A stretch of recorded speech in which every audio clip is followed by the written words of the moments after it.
This is the Shiftheads podcast with Shane Hewitt and friends. Welcome to the Shiftheads podcast. We're heading into the weekend as we do. Steve Stebbing is here to get us ready for what the hell should we watch? Hello, Steve. Hello, my friends. Been a little bit. It has been a couple of weeks now. You've been keeping the what the hell should I watch going in my absence while I was away. And you talked about a few things. One is I started watching on your advice, and I didn't really clue in. I don't think I was listening. The Griselda show on Netflix. Okay. So I want to tell you a story about Griselda. So I'm like, okay, Narcos show. I like Narcos shows. It's one of those things. I'm a big fan of the Narcos shows. So what I do is I turn it on and I'm like, that sounds an awful lot like that Sofia Vergara lady. Doesn't look like her. And then they showed some close-ups and the teeth were really crooked and all of that. And I was like, who is this actress that sounds just like her? Then I watched the first episode. Good show. Watch the second episode, gets better. And then at the very end of it, it's executive producer Sofia Vergara. Yeah, Vergara, yeah. And I'm like, wow, she's the producer. Is it possible that's her? And then I looked it up. Oh my God, Steve, did you know that's her? Yeah, that's Gloria. Yeah.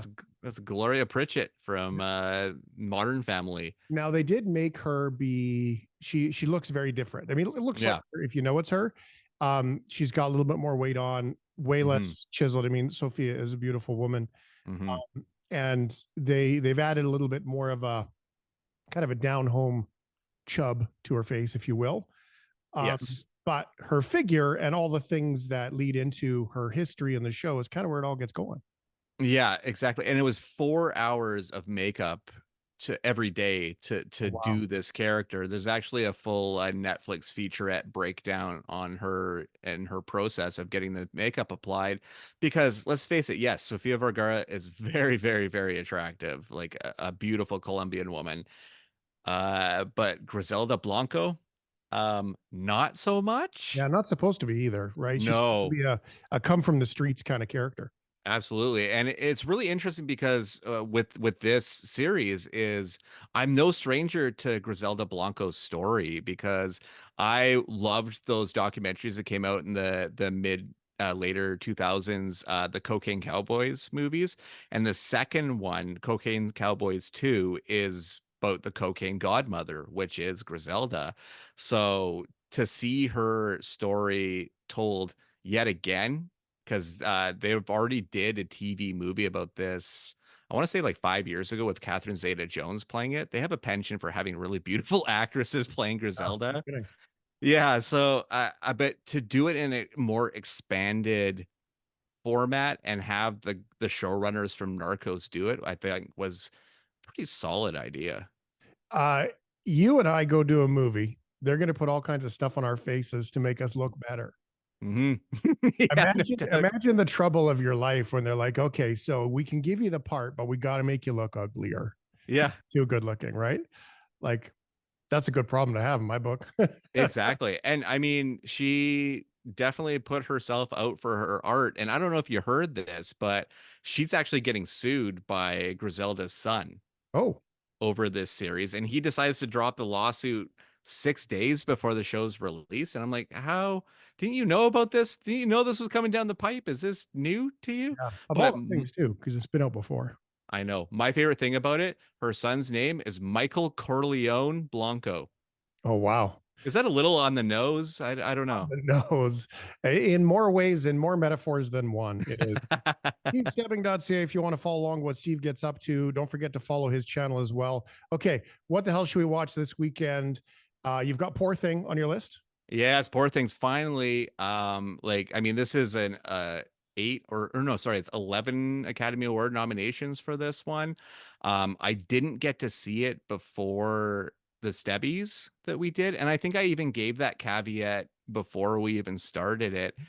And I'm lucky I did, because holy crap, is this my #1 movie of the year? I mean, you'll have to watch the movie to watch the video to find out, but God damn, this movie. Well, you did reserve the right because you hadn't had a chance to see everything yet. Lucky Day, or Your Lucky Day, excuse me, is on there too. Yes. Yes, this one's a Blu-ray release from Wellgo USA, and it actually features in a main role Angus Cloud, who is a young actor that was on the show Euphoria. Sadly, his father passed away from cancer during the summer, and then within 2 weeks later, he had passed away from a drug overdose. In his grieving process, and it's just another really sad thing because watching this movie is like this kid has charisma. This kid has like deep, like beautiful eyes that you like to see on a screen. Like sometimes that's like the superficial thing that we look for in an actor. And he had the burgeonings of a really great actor. And sadly, this is his second to last film, as Abigail will be coming out in April, which would be his final film. With geopolitical events, Chernobyl sort of simmers in the background in the world today, and you've got it on 4K. Does it look good? Does it look different?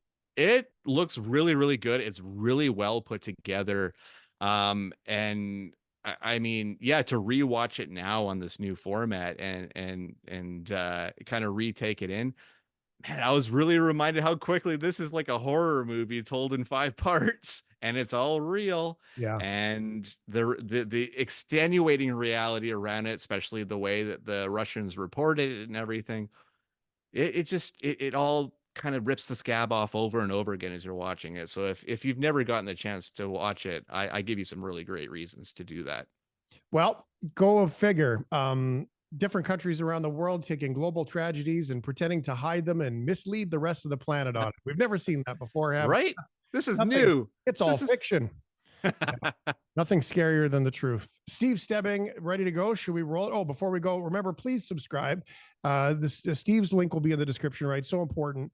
And we've got to get those numbers. The reality is that we don't get to see anything back for our efforts until we get those numbers up. So subscribe to Steve, subscribe here to me. I'm Shane Hewitt. Steve, set us off. All right. This is what the hell you should watch this week.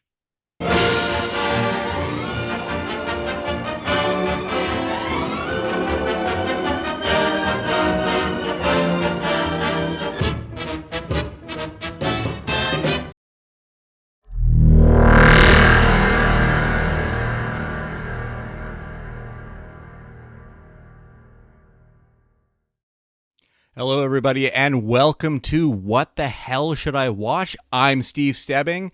This week, we got a lot of cool stuff, including my already teased review of Poor Things. I finally got to see Yorgos Lanthimos' brand new film. Very excited to talk about it. But first, please do the rate and subscribe thing if you haven't already. It would be really appreciative on my end because I really want to see those follow numbers go up because that's pure validation right there. So let's get started. So Poor Things, I mean, nominated for 10 Academy Awards, I think, or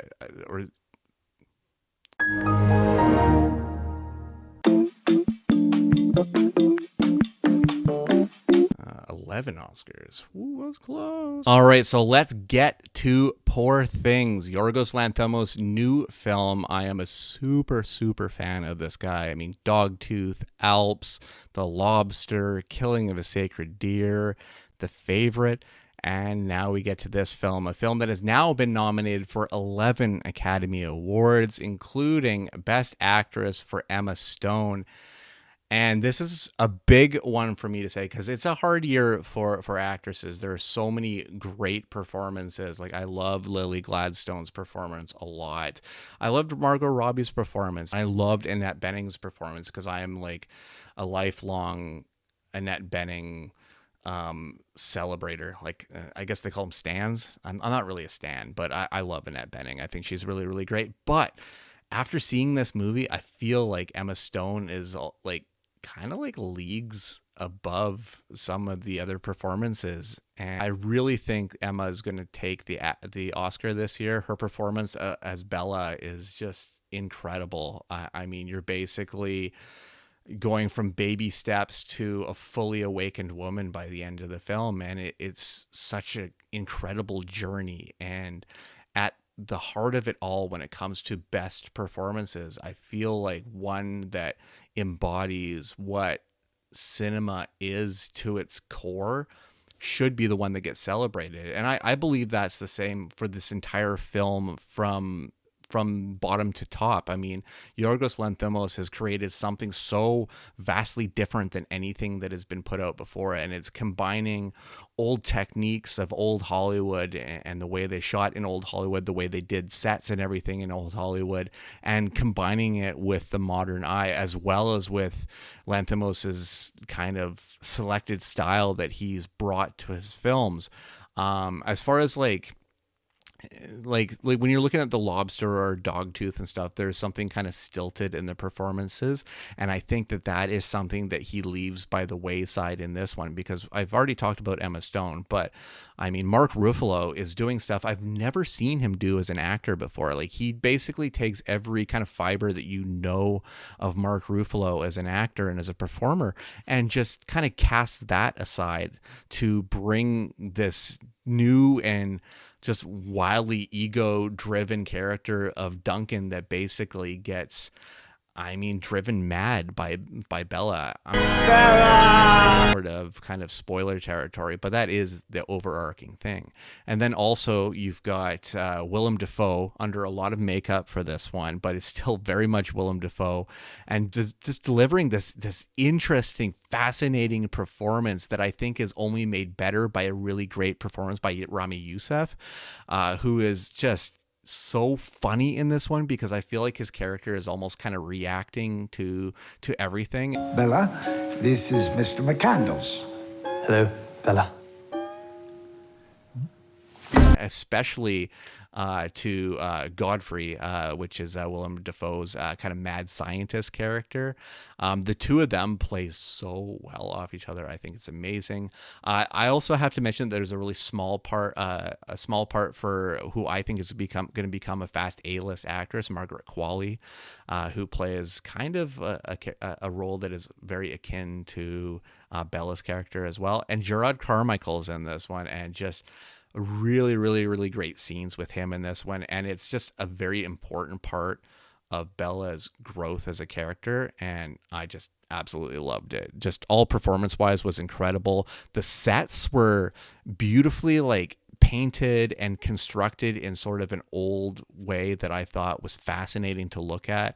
My co-host on After the Credits, Bill Harris, said that this is Lanthimos going Michel Gondry and Michel Gondry, and I think that that's kind of an interesting notion, because it does hold out, especially if you know Gondry's work, and then you're as embellished and as ingrained as I am in Lanthimos's work, to see these two great filmmakers kind of collide within this movie, I think is really, really, really interesting. So on a technical standpoint, I really think that this film should earn all of the awards that it can.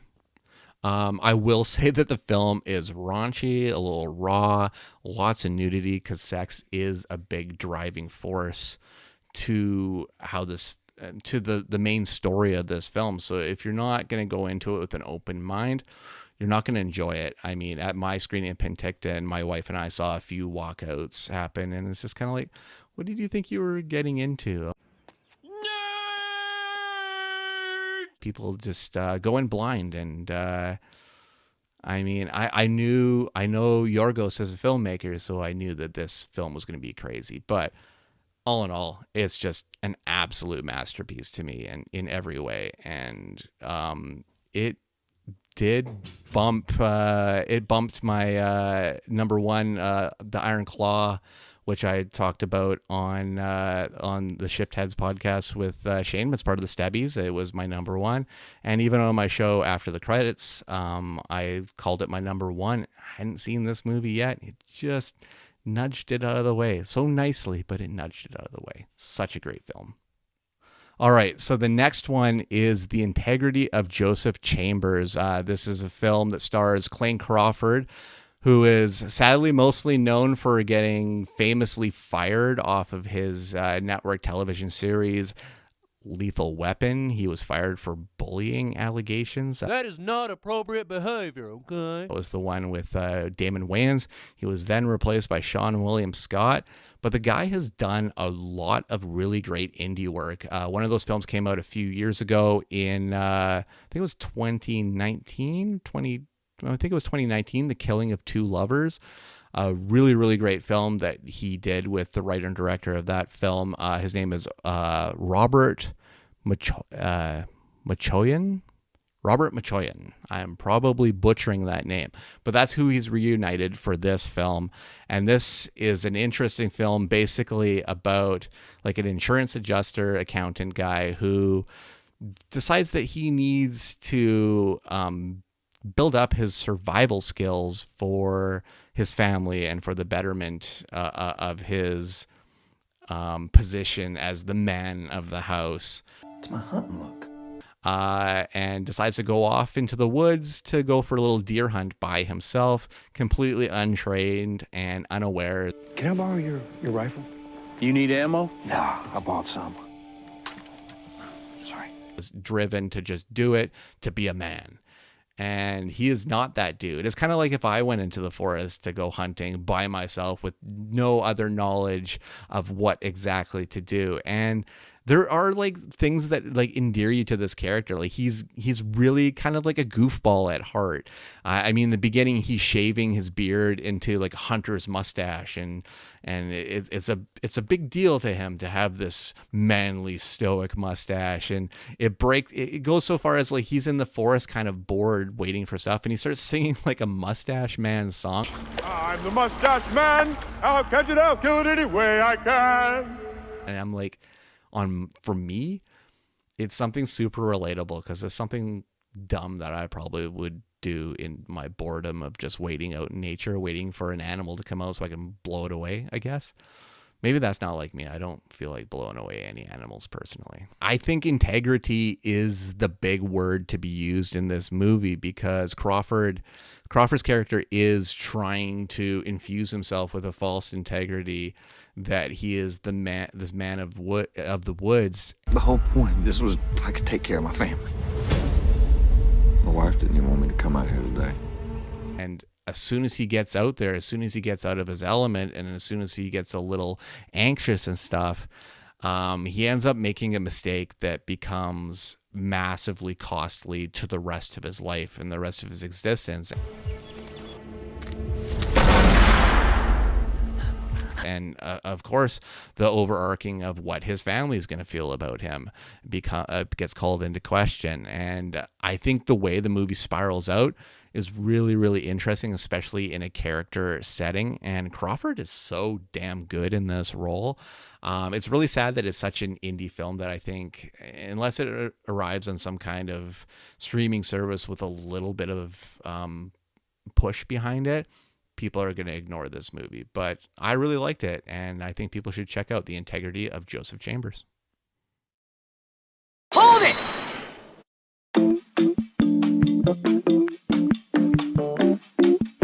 Next up is a pressure cooker thriller that was sent to me by Wellgo USA on Blu-ray.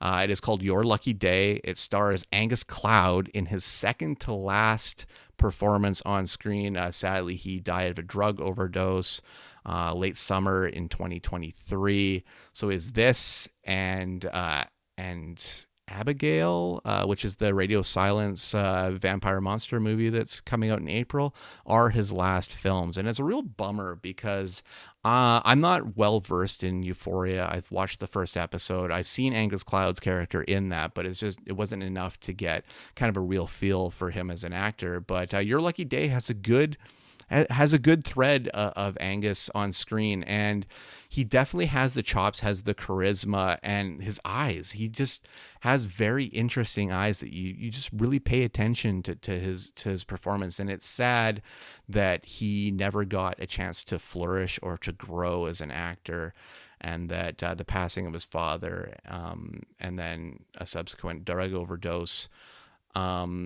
ended his Hollywood dreams so quickly. So it's a real bummer. But he's kind of the main actor in this one, the most known one. I mean, Spencer Garrett is in this one. He's appeared in a lot of television and movies. Jason Wiles, who I know from Third Watch, he plays a cop in this one, and I thought that was fascinating because I really don't know a lot of that Jason Wiles has done since Third Watch, but I freaking loved Third Watch. I thought it was such a great show. To see any alumni from that show appear in something, I kind of geek out about it. And the other actor in this is Jason O'Mara, who is an actor that's been in a bunch of stuff. He was on a TV series called Terra Nova, which I really enjoyed. And he was the voice of Batman in a bunch of the DC Comics animated universe stuff for Warner Brothers. But it's an interesting story about it all takes place basically in and around a convenience store, and down on his luck, Angus Cloud's character is in the store at the time that a guy, an asshole of a guy, is checking a lottery ticket. Turns out to be the big mega ball. I think it's $173 million ticket is won. And so Angus MacLeod's character decides to take it on himself to rob the store and take the ticket. Of course, things go real bad and deaths happen real quick. And I mean, it's a pretty solid little thriller at the start. It kind of comes unglued here and there and feels a bit messy to a little bit of a cliched ending that I thought could have been tightened up a bit, but it's still a pretty largely entertaining watch. And yeah, it's just a bummer that Angus MacLeod had to pass away. Like because this would be an interesting stepping stone, I think, for him. And then to go from this to Radio Silence's new film, which I am so excited for, would have been that extra boost. You know, it got Samara Weaving a bit of boost after Ready or Not. Horror generally is can kind of be a good stepping stone, so a little bummed on that one. But it was written and directed by Daniel Brown, and this is based on a 2010 short film that he did. So this took over a decade to get fully realized into a big feature film. So good on him for that. It's some great start for a gritty crime writer. And I think Dan Brown might make something really interesting next time. And hopefully he won't get confused with the guy that wrote all those Da Vinci Code books. All right, so moving on, let's get to another Well Go USA release. I have 3 of them this week. I have so many of them this week. But this was a screener sent to me. It's called I Did It My Way. This is like kind of a Departed-esque, Infernal Affairs-esque drama thriller, a very soapy drama thriller, which begins my problems with it. It's a Chinese film, it stars Andy Lau, which is really interesting because I just brought up the Infernal Affairs reference, but he plays kind of the right hand of a mob boss. 做咩仲玩到咁大？我選擇唔答你。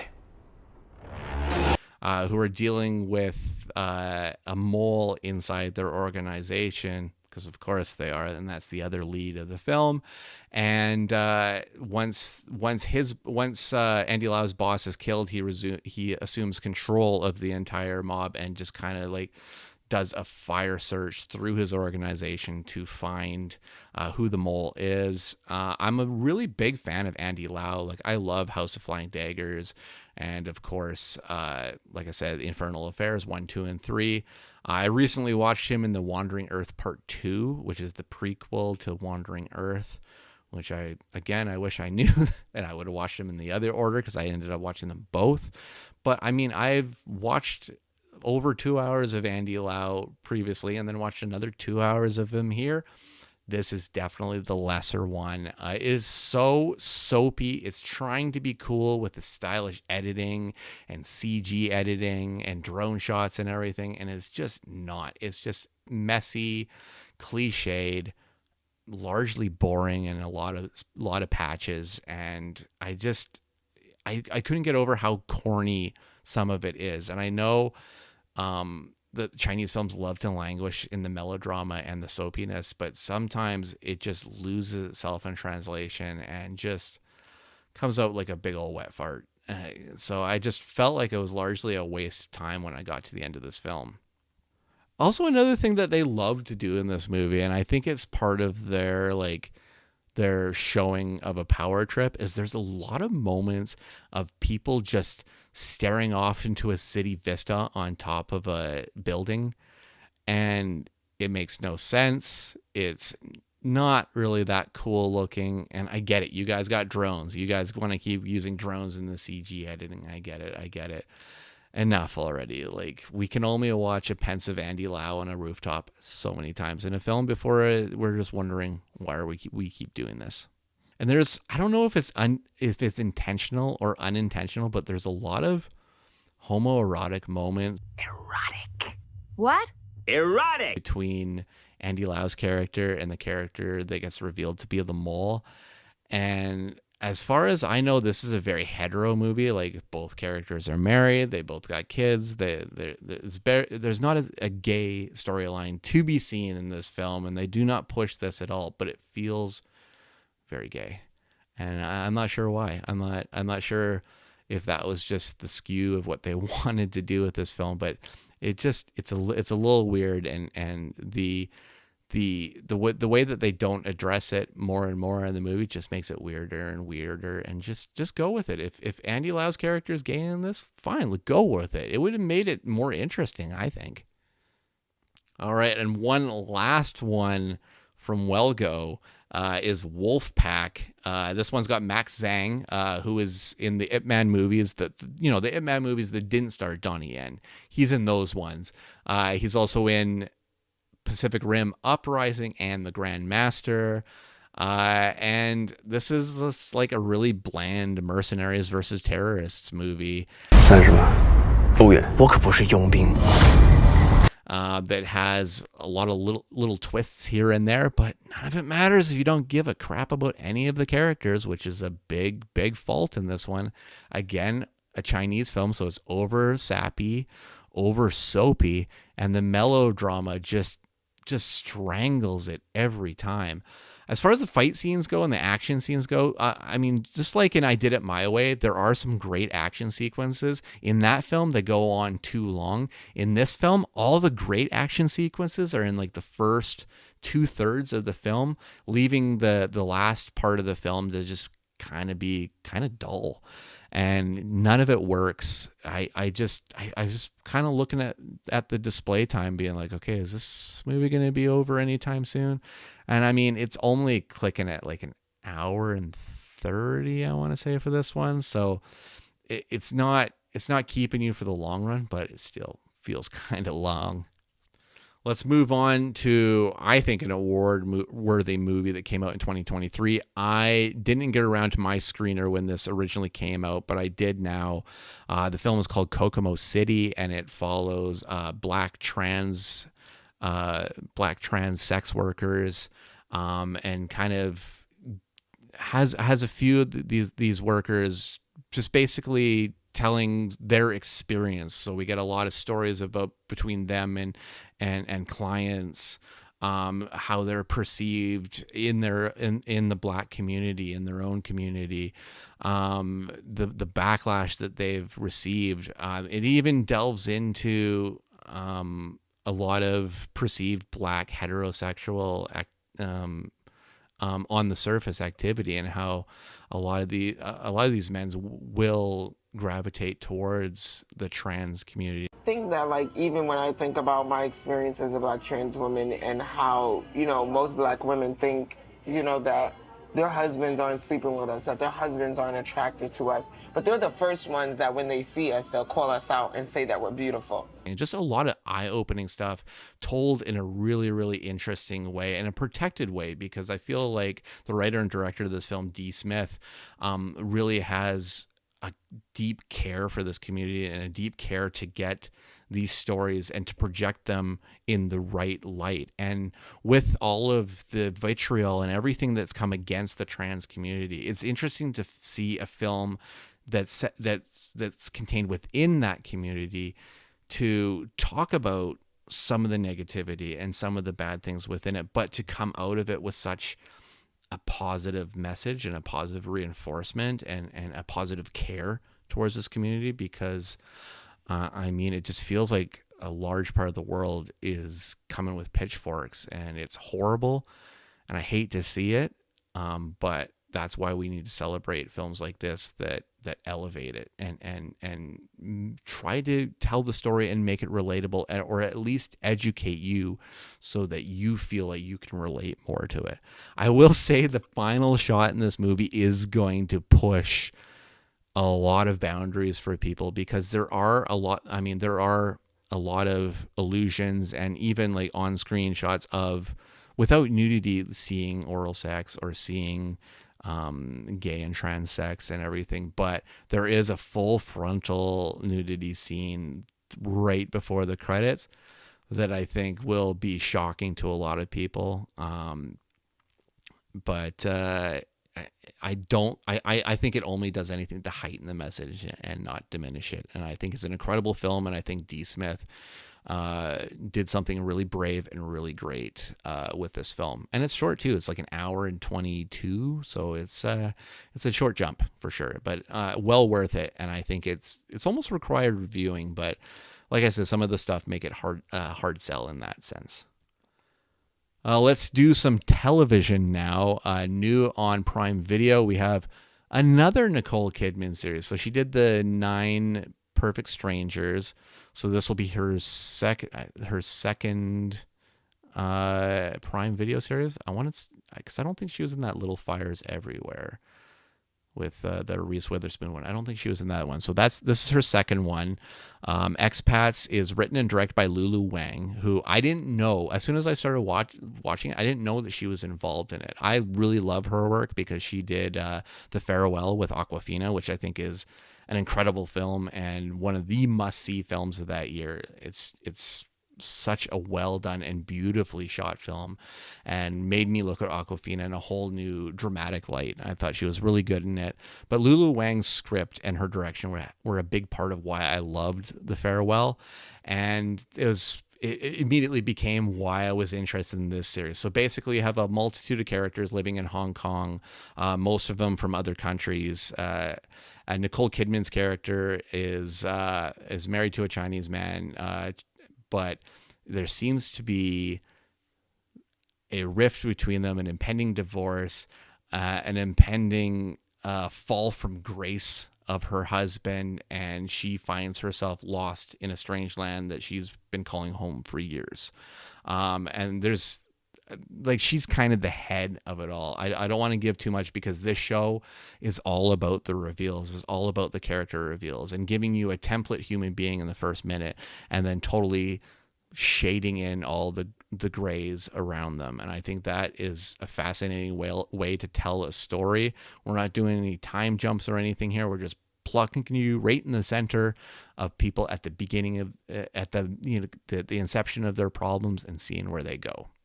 I will say I thought it was interesting. Jack Houston's in this one, and I like Jack Houston a lot, have for a long time, but especially as Richard Harlow in the Boardwalk Empire series, that's probably my favorite role of him. He seems, I don't know if he's been putting on weight in reality, or if he put on weight for this series, but I honestly didn't even recognize him, because he's got a bit of a punch, and he's got, a bit of the bigger neck and everything. And I was like, holy crap, is that former heartthrob Jack Houston? We're married.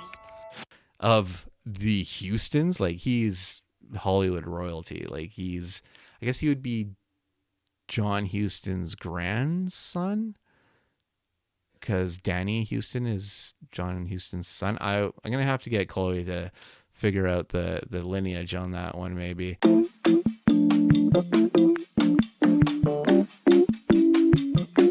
But it's going to definitely be a slow burn series with all of these actors. It's a quick one. It's only 6 episodes. So one and done, I believe, because I don't think we're going to see a second season of Expats at all. But I'm really excited to see Lulu Wang have a new project. So I'm really interested to dig into the rest of this series. Let's head to Netflix for the next one.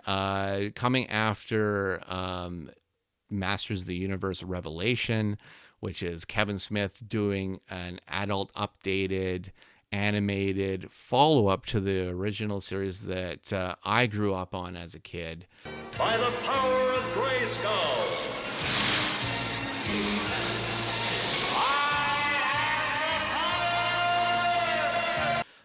So all of those kids that grew up with that show, he made this show, which is like almost dealing with the years past and the consequences of Adam's secret, of, you know, Grayskull, of the long battle and the long war between him and Skeletor. I can't remember when I've had a more pleasant day. And then when certain secrets are revealed, it ends up crashing the whole world around everybody. And that's what leads to Masters of the Universe Revolution. So yeah, I was automatically on board because Kevin Smith is a producer and the writer of this show, and the casting. I was all about the casting. Like, at the head of it all, I would be remiss if I didn't start with saying that Mark Hamill plays Skeletor, which is freaking perfect. I mean, Mark Hamill is one of my favorite voice actors of all time, just purely for his voicing of the Joker on the Batman animated series. But his Skeletor is like, feels like a definitive version of Skeletor now to me. He does such a great job with this one. I know where my talents lie. On the throne of Eternals. Time for a revolution. And of course, Jay Muse and a bunch of other Genesis Rodriguez and a bunch of other Kevin Smith alumni showed up on that original series. There have been some adjustments to the voices for Revolution. Tila is not voiced by Sarah Michelle Gellar anymore. Now it's Melissa Benoist, which is another Kevin Smith connection because he directed multiple episodes of her show Supergirl. And instead of Alicia Silverstone as Queen Marlena, it's now Gates McFadden. Dr. Crusher is Queen Marlena. So there have been a little changes here and there to the cast.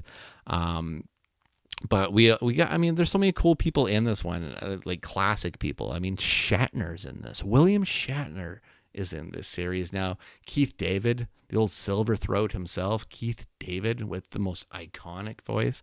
So of course he's got to show up and do a voice in a Masters of the Universe cartoon. Killer stuff.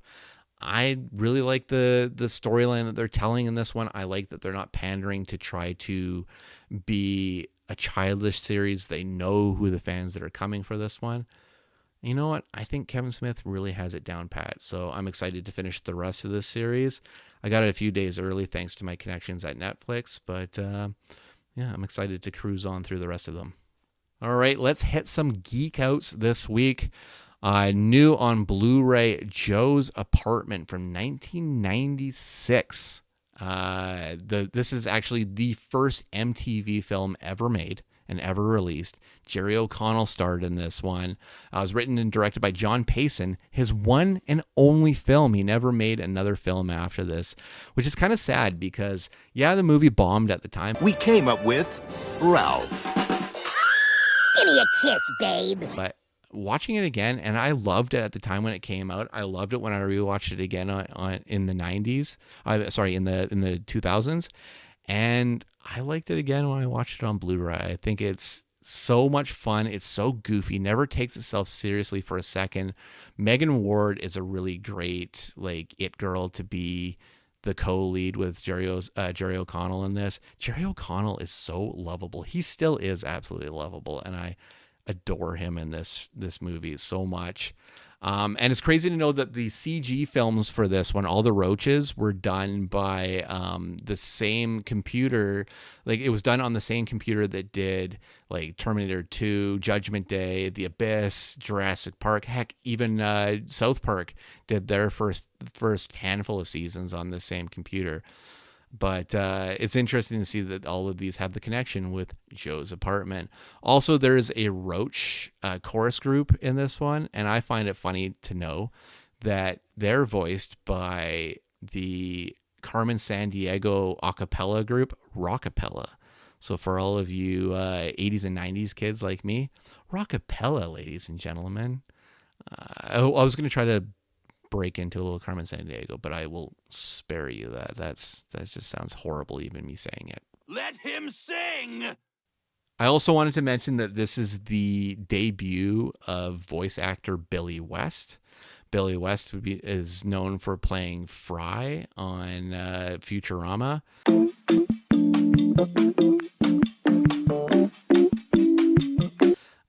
Absolutely adore that guy. And in this same year, he would also get to do Elmer Fudd and Bugs Bunny for Space Jam, which also came out in 1996. So there's a connection there.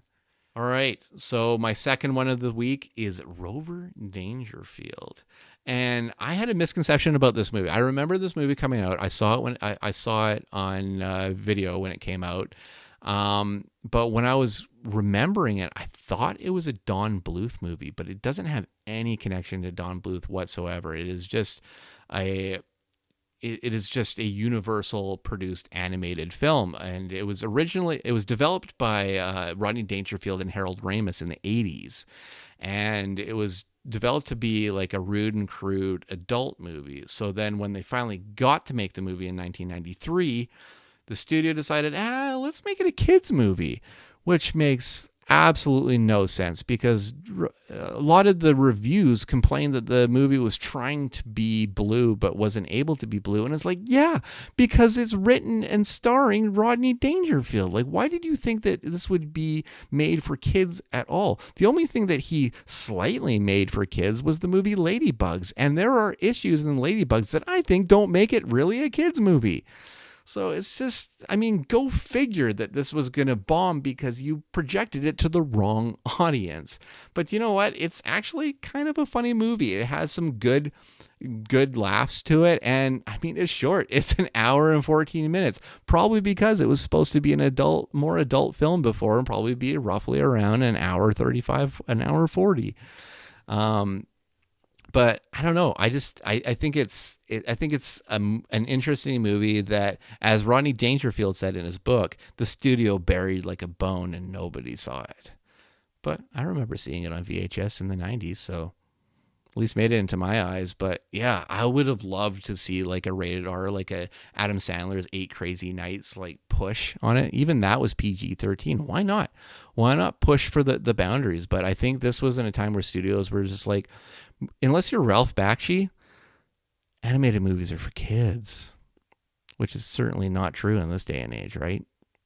All right, I'll just kind of quickly go over this one. They sent me Magnum P.I., the complete series.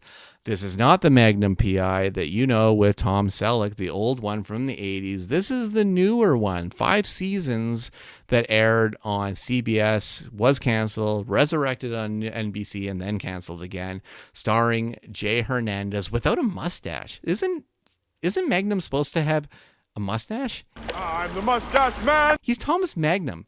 Thomas Magnum has a mustache. Like, it's part of the iconography that he would just, like, if there was an emoji of Magnum P.I., it would have a mustache. Like, I'm a little weirded out by that, but I really like Jay Hernandez. Perdita Weeks, who plays the Higgins of this series. It's Higgins. What? The name is Higgins. What's your name? Tattoo. They did like what they did with Elementary, and where they swapped Watson to be a woman, and it was Lucy Liu. Survived for 7 seasons, did really well.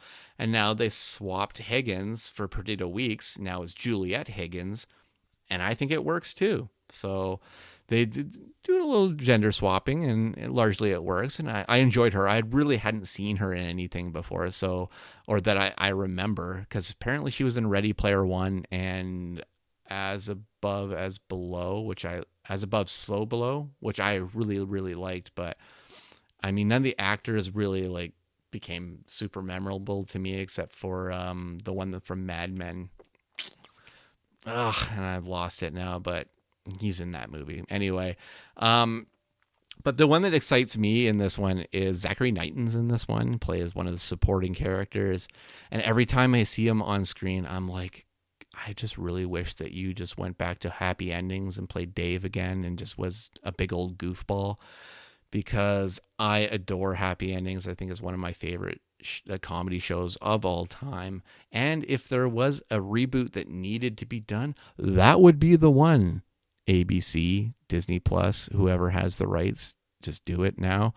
But every time I see him show up in the show, I'm like, you're better as Dave, man. You're better as Dave. I just don't know. Seeing him in an action show is just kind of weird. And I do recognize that he was in the remake of The Hitcher and has done other things besides comedy, but I don't know. It just kind of rubs me the wrong way. I also think it's interesting to point out that this Magnum PI takes place in the same universe as NCIS, Hawaii Five-0, and what was the other one? Scorpion and MacGyver. All CBS shows. The CBS verse, or the Les Moonves verse, which is probably not a good name, seeing as he ran the network, but was let go for huge sexual harassment charges. So I'll still call it the Moonves verse, because some of it sucks. Next up, I'm going to geek out hardcore about The Mandalorian Season 1 and 2 on 4K, because it's on glorious Steelbook. And if you don't know this already, you will get to know this as more and more you watch these videos. I freaking love the Steelbooks. They're so gorgeous. The artwork is always so cool. I have a separate section for them up in my collection, and I fawn over them all the time because I'm a freaking nerd. But they're really cool. I have always been, ever since the DVDs started doing the Steelbooks, and I think one of the first ones I got was a Live Free and Die Hard. I've just gravitated towards them. If there was a steelbook to be had of said movie, I would go for it. But this is The Mandalorian, so of course this is the only way to own it is in these steelbook formats, besides streaming it on Disney Plus. So it was almost like it was a gift totally tailor-made for me. But I don't know. I think The Mandalorian is the coolest thing to come out of modern Star Wars. I mean, this is your Wild West gunslinger version of the Star Wars universe, done with the voice of Pedro Pascal, the internet's daddy. And I mean, everything about the show looks cool. I love all the characters. Like, I love Ming-Na playing Fennec Shand. Carl Weathers as Greef Karga is really, really great in this one. Even though she's a shitty person, Cara Dune is Gina Carano is a shitty person, but Cara Dune is a great character. I really, really enjoy that character. And then you got the Oliphant coming in season 2. Like, there's so much good stuff about this show, and I could infinitely watch it over and over and over again. And now to have it in 4K and, again, a glorious 2 steelbooks. Yeah, I'm all about this. So now I'm just wondering, where's Andor? Where's Obi-Wan? Where's Ahsoka? Is that coming on 4K Steelbook Blu-ray? Like, heck, where's season 3? Why did we get 1 and 2? We didn't get 3. We don't have Book of Boba Fett. Like, let's get a rolling on these Steelbooks. But coincidentally, I will say that it was released at the same time as WandaVision, which I talked about last week, and Loki, which I have yet to buy, but will, because it's Steelbook, and I want them, all of them. I also want to bring up that I bought another season of Family Guy. I bought Volume 5. Again, they're all like $11 on eBay, and either eBay or Amazon. They both are roughly around the same price point. But this is the last Lucy one that I'm getting, because now I'm going to start buying them in the 5-volume sets, which are roughly about $25 to $30 a set. So, but there's 5 in there, so I'm by the end of the year, I'll probably have the entire released series, and I'm a freaking nerd for that. Still the third best major adult comedy on TV, animated style, of the big 3. It'll be 3. I goes South Park, Simpsons, Family Guy in my mind. I'm talking the big 3. But I digress. Anyway, my last geek out I'm going to talk about this week is Spike Lee's School Days, which is on 4K in a 35th anniversary edition. This is the second film that he ever put out. second feature film that he ever put out. It's got all of that same vitriol and anger and pointed message, but it's a little bit messier. It's a little bit like a sloppy cake. But you can see all of Spike's attributes are there. They're just in their infancy and they're just getting going. Really great performances from Lawrence Fishburne in this one, Tisha Campbell, and also Giancarlo Esposito. Basically your main villain for a lot of things these days in TV and movies, as just a young, fresh-faced boy in this one, and he's really, really good. I love Giancarlo Esposito. I have loved everything he's in, and I love his connection with Spike Lee, because he's been in basically everything Spike Lee makes, and he's just a phenomenal actor, and you can kind of see the inception that at the very beginning. And I kept thinking about Clockers a lot when I was watching this movie for some reason. A Spike Lee movie that I feel gets lost in the shuffle of a great career. But this is a joint that looks real great on 4K. I will say that. And it's really funny that he was making this film because he got kicked off a lot of campuses while making this film, because they were kind of realizing the type of film he was making, and it wasn't exactly pro colleges or pro universities. And as far as the cast goes, I also wanted to mention that this is also the debut of Jasmine Guy, who I love because I'm a huge fan of the series Dead Like Me that aired on Showtime. I adore her on that show. She's my favorite character on that show, besides Mandy Patinkin, who's really great. But love me some Jasmine Guy. She's so fantastic. Oh, and a funny thing as I was watching this is this movie ends with the phrase "wake up" being shouted, and "wake up" is how Do the Right Thing starts, which is a Criterion film. Quickly, I wanted to bring up that I finally got around to and finished Chernobyl. I got a 4K edition sent to me by HBO on that one. Craig Mazin produced this series, was the showrunner for this one. I'm pretty sure this 5-episode series was what got him the adaptation of The Last of Us, which is an absolutely killer adaptation. But Chernobyl is a horror film wrapped in a thriller, wrapped in a biopic about just a disturbing disaster that has global ramifications still to this day. And I mean, it happened a few months before my sister was born in 1986. So yeah, I was not even 5 years old when this disaster happened, and I really dug this show. I devoured it. Jared Harris and Stellan Skarsgård play such an interesting pair that are trying to figure out this crisis and trying to contain it and contain the amount of lives lost, while a reckless government does everything they can to undermine them at every turn, to a point that they're still doing. There's still records. Like the record, they say that the Chernobyl disaster only claimed 31 lives as a Russian official statistic, which is just insane to me when you think about it. Just insane stuff. But besides Harris and Stellan, you got Emma Watson in this one, who I always love. Jessie Buckley, who is great in everything she does. I don't think she's capable of giving a bad performance. And even Barry Keoghan for one episode, going around shooting dogs in the city for a really harrowing episode. Like, this show is not for the weak of heart. I mean, my wife tapped out after episode 1. She was done. It's just, it is heavy. It is heavy.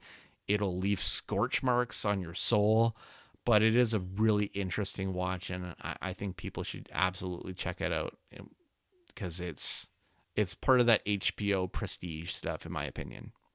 I mean, even the final episode on its own, which is kind of going through the court procedural of the disaster and giving the public and the government, the bullet points of what happened, but using that to also tell the beginning story of how the disaster came to be.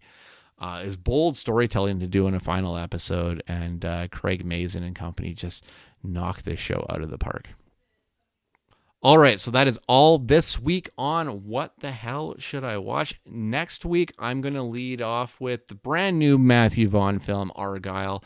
Big cast in this one: Henry Cavill, Bryce Dallas Howard, Sam Rockwell, John Cena, Samuel L. Jackson, Dua Lipa. Too many people! Stop with the people! But the big question, and I'll answer it next week, was this film written by Taylor Swift? Is Taylor Swift Ellie Conway?